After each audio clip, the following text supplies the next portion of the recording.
For 2 decades, it was seen as one of the most dangerous countries in the world. For 20 years, Somalia stared into an abyss as attempt after attempt to restore normalcy to the war-ravaged country proved futile.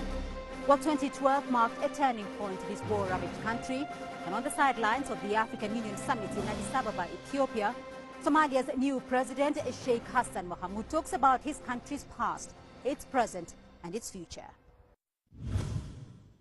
The United Nations Security Council discussed the revised United Nations presence in Somalia to address the urgent ongoing humanitarian situation and to support recent political gains, as the Council considers Ban Ki-moon's report that urged enhanced measures to develop the Somali National Security Force.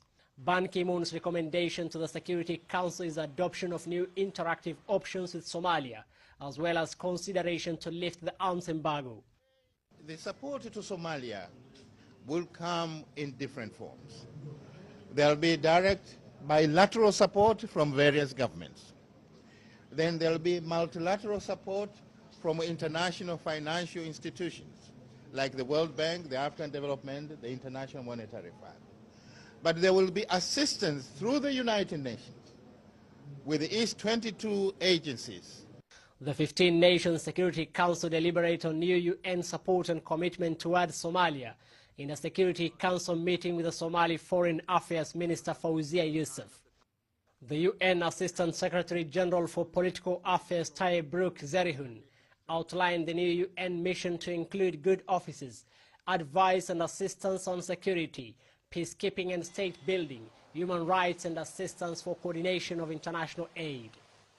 A new strategic review for the United Nations is to make the United Nations not only more visible in Somalia, but also more coordinated in providing its assistance.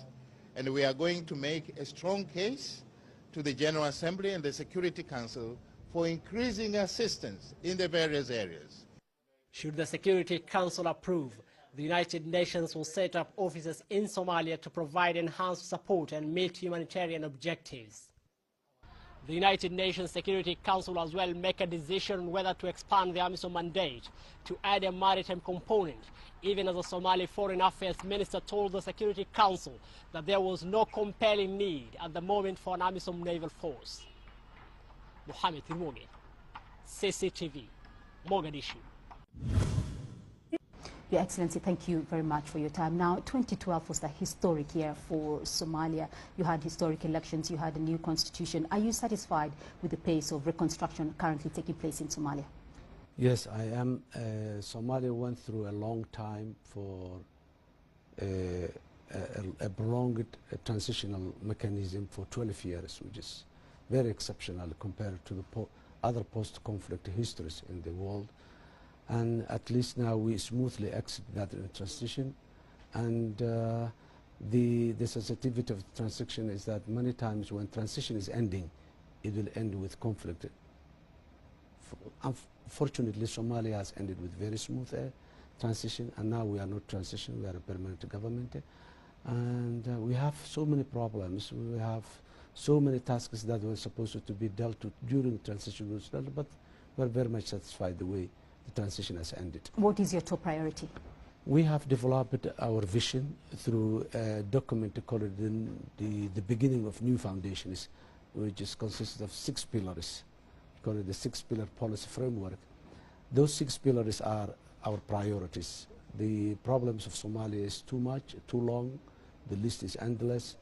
We make a priority for that 6 pillars, and even with 6 pillars, we felt that pushing these 6 pillars together one time was not easy and difficult, and then we decided to make top priority, which is, and again, 3 areas as our top priority. These 3 areas are the security as number 1 priority. In line, the second priority is the judiciary reform, and the third is the public finance management reform. So these 3 reforms are the topmost priority area, and we already are engaged in reforming. This will be followed by the rest of the 6-pillar policy framework priorities. All right. The international community had given Somalia quite a lot of support in the last few years. What kind of international support are you getting now from the international community? And what is the scale of support that Somalia requires at the moment? Well, the support Somalia has received from the international community was very, very much useful to Somalia, and we are indebted and very grateful about it. Somalia was existing on that, on the basis of that support. Now, but the reality in the ground in Somalia is now different. We need the support of the international community yet, but this time we need in a different way. Little bit align it to the recent priorities I was talking now, to recent realities in the ground, which is different than the previous one. So far, I'm in the office for around 5 months. The support that we are receiving is very encouraging, and a lot of discussions are going on, and these discussions will result the strategic partnership between Somalia and the international community. So we were not expecting that the international community will pour money into our pockets, but what we were expecting is a level of understanding from the international community where we can jointly go together for the reconstruction of the Somali state. When you talk about jointly go together, you're getting more aid than trade? No, aid is always there, and the amount of money put into Somalia now is very good amount, but what we want is that amount to be utilized in a different manner. Now, we make the state building as a cross-cutting issue for all types of aid, whether it's service delivery, whether it's economic recovery, whether it is whatever level of humanitarian. We want this aid to make to build the capacity of the state institutions, and then to make the state relevant in the eyes of the ordinary citizens. So Somalia now, there are a lot of services provided by the international community, by international NGOs, local NGOs. What we want now is these services to be delivered by the state institutions, or at least partly by the state institutions. You talk about Somalia being a different place now, but even though Somalia is largely at peace, there are still some portions or some pockets of insecurity posed by militant groups in some parts of Somalia. How big a threat does Al-Shabaab still pose? Al-Shabaab is still a threat. Al-Shabaab is now militarily defeated. Their command and control has been eliminated or destroyed. Their income sources have been closed, so they are on the run. But that does not mean that they are not threat anymore. They are still threat. They still control some parts of Somalia. They still have the influence of parts of our society. So the fight against Shabaab continues, but maybe at different stage. Soon we are expecting that there will be no more territories that is controlled by Shabaab. So Shabaab will not exist geographically. But as you know, the culture of this, the culture of the extremism and the radical elements, they melt down and they go back into the society.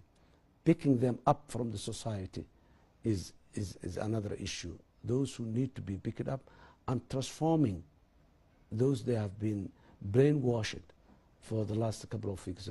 And then there are root causes that makes our young boys and girls join Shabaab.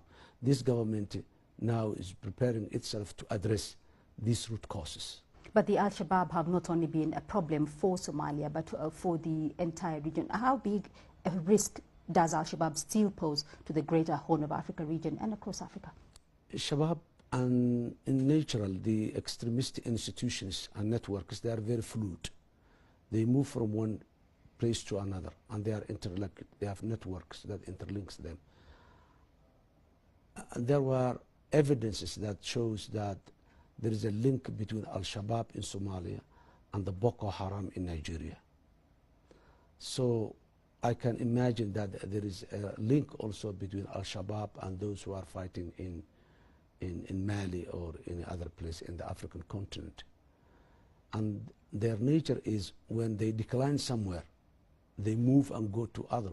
So we are, and these are international elements that makes this type of mobility.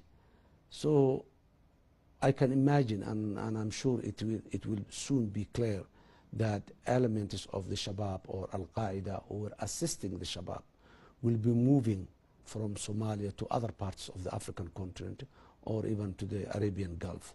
So there is that type of tendency that the core team or group of Al-Shabaab might be now or already maybe moved or moving to different parts of the continent. The mandate of the African mission, though, the African Union forces in Somalia is coming to an end. Would you advocate for a prolonged stay, or do you think their mandate, the end of their mandate is ripe?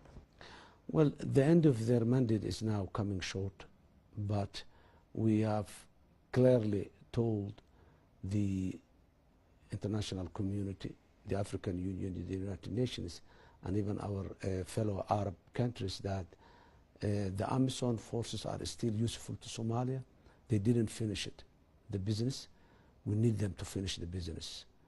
And that gives them, that needs them extra time and funding, and that's what we are requesting.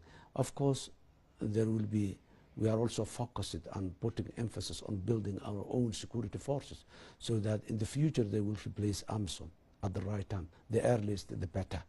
So we are working on both sides, keeping AMISOM in place now and building our security forces so that they can replace later on. United Nations, though, is talking about a UN presence in Somalia. What do you think their role will be? There has always been a UN presence in Somalia. There was no any one time that the UN left Somalia, but at different levels, at different engagement, it was happening.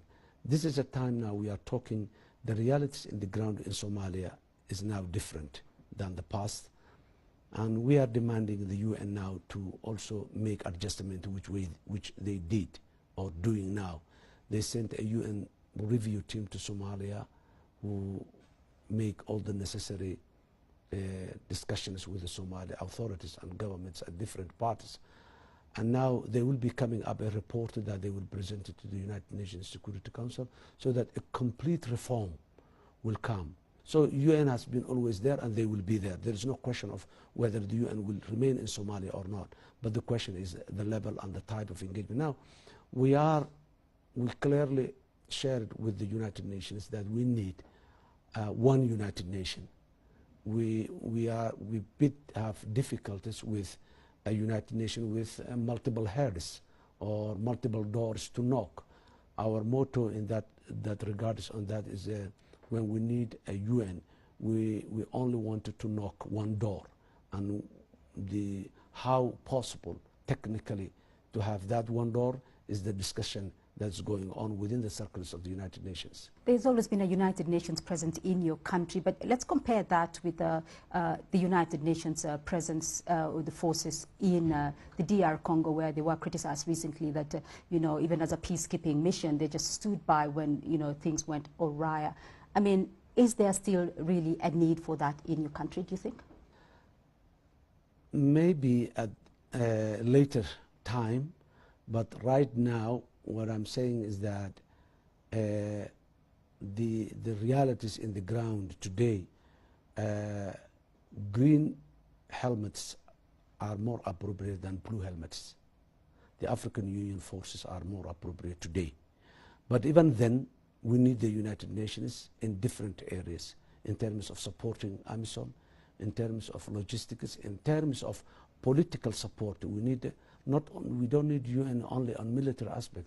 We need the UN on humanitarian sector.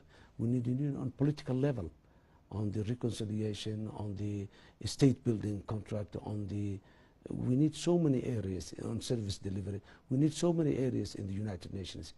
But when it comes to the war against Shabab, today, AMISOM is more appropriate.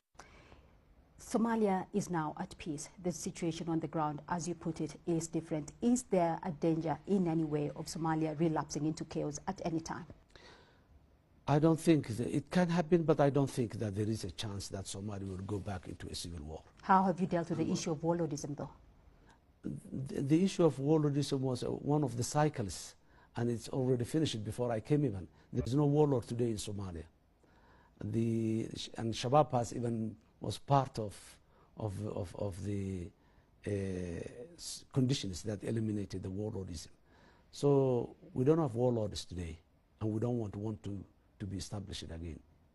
And the people have a very good experience now. Our people have reached a level of maturity that they know now without a function, there is no way out other than a functioning state institutions. And that's what they are working with. And they prove it, that allegiance to the state now. Somalia's elections were billed as quite historic. I mean, for the first time, Somalia held its own elections, but Somalia's parliament was elected by a few elders. Where does your administration get the legitimacy, given the fact that not the entire country or the entire population participated in that election? If the circumstances that existed today in the ground does not permit one man, one vote, still we need to come up with a solution. And this is one of the, practically one of the types that elections took place. There is no question about the legitimacy of the traditional elders in Somalia. They were the only authority that was mitigating conflict and making peace in Somalia throughout the past 22 years. They were the ones who were acting like the government in terms of rule of law, because they were applying the traditional and the customary laws. And that makes Somalia not to happen big massacres. You'll never see Somalia in the mass killings or things like that. That was the only reason that kept away Somalia from that type of problems. So the traditional elders are unquestioned, legitimate traditional leaders of the communities. So they're the ones who come together and the ones who selected, who represents their communities in the political, at this initial stage, just to get or to prepare ourselves for the final destination, which is one man, one vote, which my government's mandate is. So this was what was practically available, not necessarily to be the best, but this was practically what was available in the ground and was possible to do. At the end of the politics is the art of possibilities. So this was what was possible at this particular time. And they did quite a good job, but the work is not finished. We are mandated to finish. The constitution is provisional because it has not gone through the popular referendum that was necessary for its legitimacy. The parliament is selected, as you said. It's not an elected, popularly elected parliament. But there is no mechanism in place to elect a parliament. There is no mechanism in place to make a constitutional referendum. The environment, the current environment does not permit these things to happen. So we are there to make this thing a reality and make happen. We are supposed to make the constitution a permanent constitution. We are supposed to establish the multi-party political multi-party pluralism laws. We are supposed to go through the referendum and censorship of the population. We are supposed to do the elections at the end. So this is part of our mandate, but the process of getting out of the transition was what has happened, and that was the reality. And that's one of the things I earlier mentioned, that we didn't finish it, all the transitional tasks that we were supposed to do. So these are the missing gaps or the elements which my government now is going to finish at its earliest convenient time. I want to get your views, though, on some matters of foreign policy here. And Somalia was previously on a U.S. list, on a list from the U.S. that associated it with terrorism. You are recently in the United States. Has your relationship with the U.S. changed now? No, Somalia was not in the list, but some Somali citizens were in the list. But Somalia is a sovereign state, and it was there. When the state collapsed and we were unable to put in place a functioning state institutions, that was the time when the United States decided, not only the United States, many of the international community decided that there is no government in Somalia. So we don't know who to deal with. So that's why they said Somalia ceased to exist as a government. Now we put back a government that's not transition, And for the few months that we were in place, we proved that we are moving on the right direction. That is what makes the United States government recognize this government. And that has nothing to do with the issue of terrorism. Terrorism is individuals and institutions. It's not the nations and it's not the states. Maybe states, and Somalia was not part of those states who supported terrorism. Never. When the issue of terror came into the picture, there was no Somali state functioning. So the recognition of the United States government come on the basis of the exit of the transition and the few activities that we put in place for this short period that we are in the office. What is the relationship of Somalia to its neighboring countries, the countries that were in Somalia during the transition period, Ethiopia, for instance, Kenya and Uganda? Well, so far we have very good relationship with our neighbors, and it was one of my first tasks to go and sit with the neighboring countries' leadership and discuss about the future. We have a past.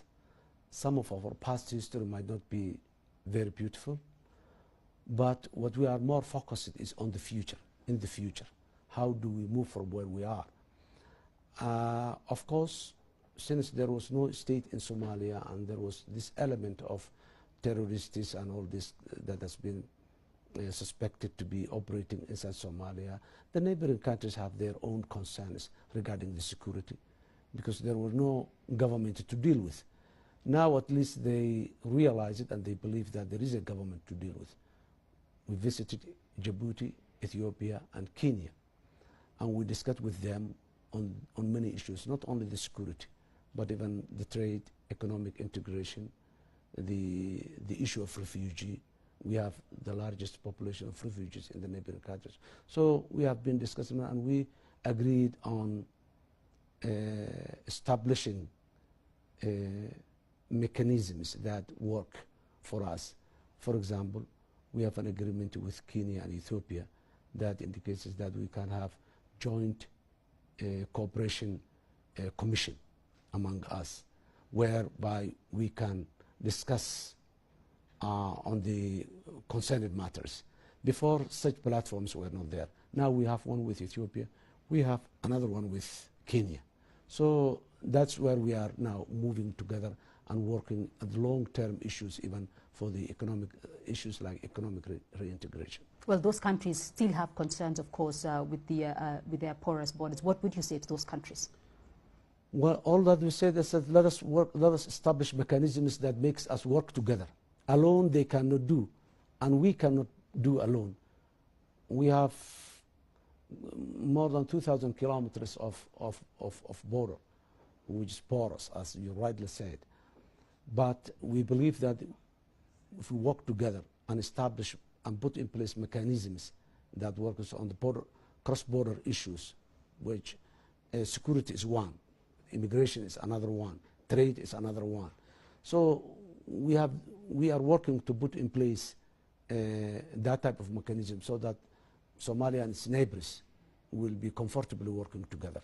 What would you say to the international community that has been with you in this journey over the last few years? What would you say to countries such as China? I would like to say China has been a traditional friend of Somalia. And historically, we supported China when they need our support. We supported China when they were isolated from the rest of the world. We supported China to become a member of the United Nations Security Council. And we have that traditional support. Even the good days that we are having very good relationship with the West, we were having good relationship with China. Early on in 1960s, where Premier Zhou Enlai visited Somalia, one of the few countries that he visited, or he were able to visit on those days. And China has supported Somalia later on in the economic rebuilding, in the construction of infrastructure. There are so many projects that are still live in Somalia, and we were having a number of cooperation agreements with China in the past. But the last 22 years, this was not done. Now we we opened that door. We have a level of discussions at lower level with the China ambassador in Nairobi, China team here in Addis Ababa. We discussed it and we started already that discussion. Somalia is a member of those few, around a dozen countries which are called the old friends of China. What we are saying is that we are going to say to China is now, this is a time Somalia needs you more than ever before. And we are expecting that they will support us. And that's what the signals that we are receiving, that they will support Somalia. And we are very much grateful on their stand for the past 22 years. China, we are very much grateful on the protection it gives to Somalia in terms of its unity and its territorial integrity at the international arena, like the United Nations Security Council and in many other platforms. This leading role in keeping Somalia united, and we are very much grateful for that. All right, Your Excellency, before I let you go, I just want to get your clarification on the status of Somalia's reported substantial reserves of oil and gas, and its reservoir of black gold is understood to be the second biggest, perhaps, in Africa. Can you clarify that for us? Well, we heard that, but we don't have yet concrete evidences on that. Historically, there were oil and gas explorations were there in Somalia. The theory was there, those regions of Somalia that are close to the Gulf is potential. And that's where most of the explorations were focused before 1990, 80s, 70s, or even before. Now, because of the improvement of the technology, now it says all over Somalia is a potential for gas and oil. And most of Somalia lands are empty. There's no concessions on it. There are few areas that has been given to the oil companies in the past. We don't want to go into that business right now. Somalia is not in a position to undertake that issue, but we're working on that. We're establishing a commission for oil and petrol. We have a draft law that has been, it's not draft, it's a law, natural resources law that has been passed by the transitional parliament in the past. We are going to review that law, put it back into the parliament, and make one final law for that. We are open to the world. Somalia has an interest and the world has an interest, and we are ready to deal with those interests mutually. So if there is this potentiality of gas and oil, we need the world to benefit it, and we need Somalia to benefit it. All right, Your Excellency, thank you very much.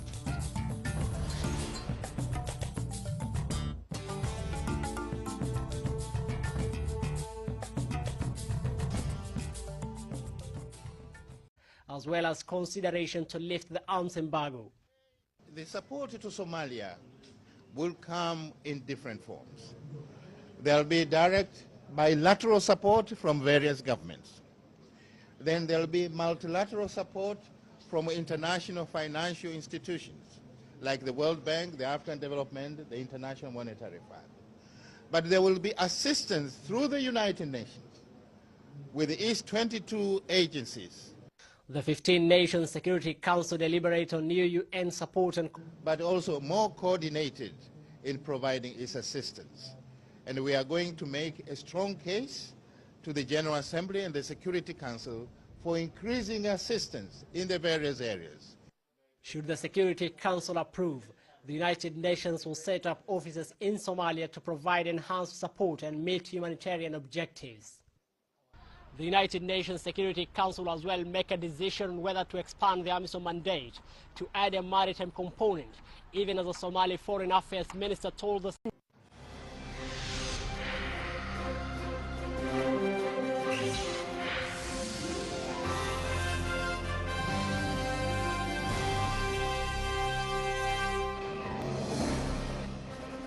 For 2 decades, it was seen as one of the most dangerous countries in the world. For 20 years, Somalia stared into an abyss as attempt after attempt to restore normalcy to the war-ravaged country proved futile. Well, 2012 marked a turning point in this war-ravaged country, and on the sidelines of the African Union Summit in Addis Commitment towards Somalia in a Security Council meeting with the Somali Foreign Affairs Minister Fauzia Yusuf. The UN Assistant Secretary General for Political Affairs Tai Brook Zerihun outlined the new UN mission to include good offices, advice and assistance on security, peacekeeping and state building, human rights and assistance for coordination of international aid. A new strategic review for the United Nations is to make the United Nations not only more visible in Somalia. Ababa, Ethiopia, Somalia's new president, Sheikh Hassan Mohamud, talks about his country's past, its present and its future. The United Nations Security Council discussed a revised United Nations presence in Somalia to address the urgent ongoing humanitarian situation and to support recent political gains, as the Council considers Ban Ki-moon's report that urged enhanced measures to develop the Somali National Security Force. Ban Ki-moon's recommendation to the Security Council is adoption of new interactive options with Somalia,